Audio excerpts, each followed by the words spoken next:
Hey guys, today we're taking a look at my Bujin deck. Now Bujins are an archetype that just focus on these Beast Warrior cards that get backed up by all these other cards when they're in the graveyard and the hand and stuff. So that gives them a lot of extreme power just from having one Beast Warrior on the field, which makes them very annoying to deal with. For this deck, I'm not really using the new Bujins from the Legacy of the Valiant. This is my current build, but I might be changing it when I add in those cards or when I think about using those cards, but I'll talk about that a little bit more in the side deck. But just getting into the main deck, Yamato, pretty much the star of the deck. Use him to search out and send the Bujins to the graveyard, so you'll be able to search out Crane, send Turtle and Quilin to the graveyard, and things like that. So Yamato is very important for how this deck works, and that's why you run 3 of him.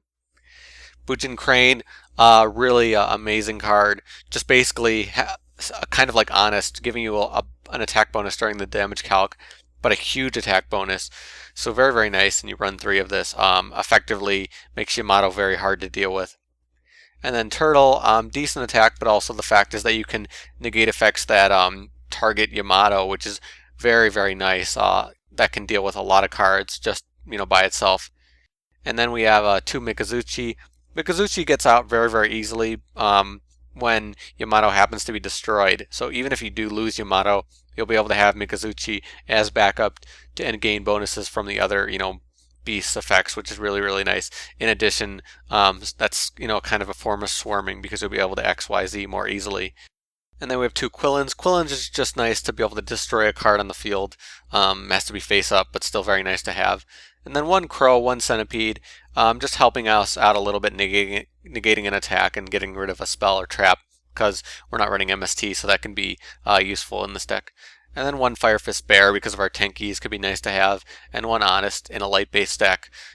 Having Honest plus all the Cranes makes it very hard for your opponent to beat this deck in battle. So now for the spells, 3 Pot of Duality. Special Summoning is limited, and this gives us, a lot of power to get what we need quickly. Tenki searching out Yamato very quickly because Yamato is very important, but also can get up air if we need it to destroy cards as well.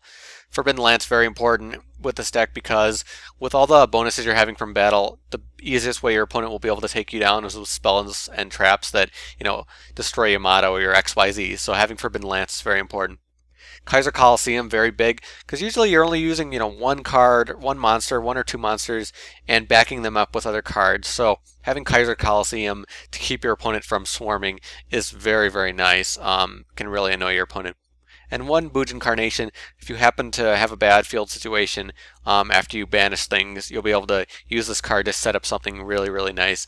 Definitely situational, that's why we only run 1 of it, but still can be very useful.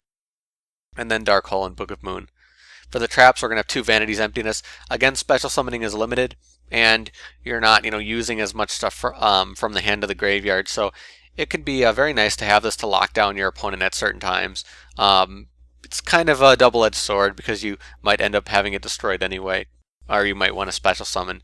But still, if you have Yamato backed up by, Vanity's Emptiness or Kaiser Colosseum, your opponent's going to have a very difficult time. 1 Horn of the Phantom Beast, giving Yamato a nice boost, and your XYZ is a nice boost to get over things and have some draw power.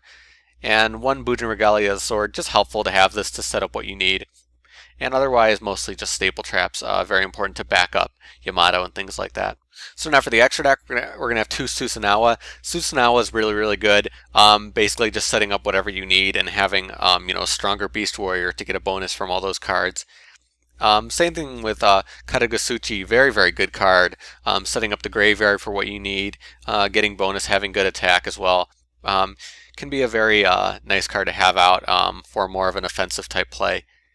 For the other XYZs, just staples, the 2 new ones. Diamond Dire Wolf, good in this deck. Gagaga Cowboy, Tiger King, can get out with your 2 Beast Warriors, but situational, and you won't get this out as often, so it's up to you if you want to run this. Blackship, Maestroke. Daigusto, very good for recycling things. You can recycle like Crane and search it out again, which effectively gives you so many Cranes, which is very, very powerful. Paladynamo, when you're having all these light monsters. Constellar Omega with lights again. Very nice to get through your opponent's back row because that's one of the things that they'll use to get through you. And Ptolemy, because we have Omega, which can be very useful to get rid of things on the field. You can also run things like Gaia Dragon. There's a lot of other XYZs you can possibly run. So now for the side deck, there's a few other Bujin cards. Just quickly, Ophidian, I just don't think is very good. I ran it in my old Bujin deck, but having you be able to attack directly isn't really a big deal. Boar is an interesting one to kind of deal with your opponent's monsters and bring them to defense position. But again, not a really big deal because we have so many ways to go over attack on our own. There's a lot of new Bujins that were added in Legacy of the Valiant. I'm not really considering them yet for this deck, but if you want to know about them, like Hare has an interesting effect, Swallow, Peacock has an interesting effect, and Nice Attack as well.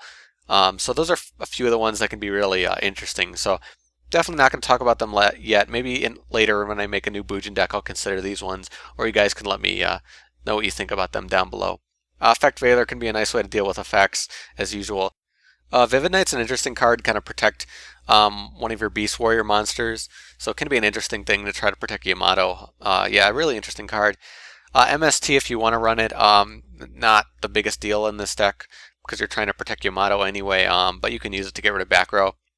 Other fire formations, Tensu if you want to swarm more of the Bujins, Gaikou if you want to deal with back row another way like MST, so that's kind of an interesting card to use.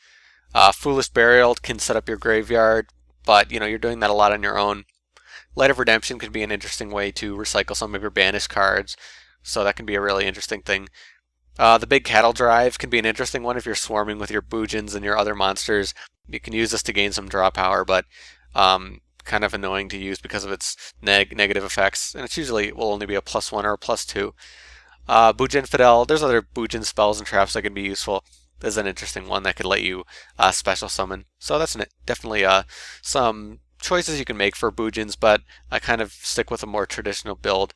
But there's a lot of support out there, a lot of different things you could do. So that's my Bujin deck. I think it's fun to play. It can really annoy your opponent early on because all you really need is Yamato and you start setting things up really well. It's not like a lot of the decks these days that focus on, intense swarming and stuff. This deck just focuses on that one Beast Warrior that really puts the hurt on your opponent, which is why I find it to be like an interesting playstyle. But if you guys have your own Bujin decks, post below, let me know in the comments, make suggestions for me. Maybe you have cards that I haven't thought about. You can, talk about that. You can mention the new cards that are Legacy of the Valiant that I should be using in this deck that I haven't put in yet. But thank you guys for watching. I'll see you later.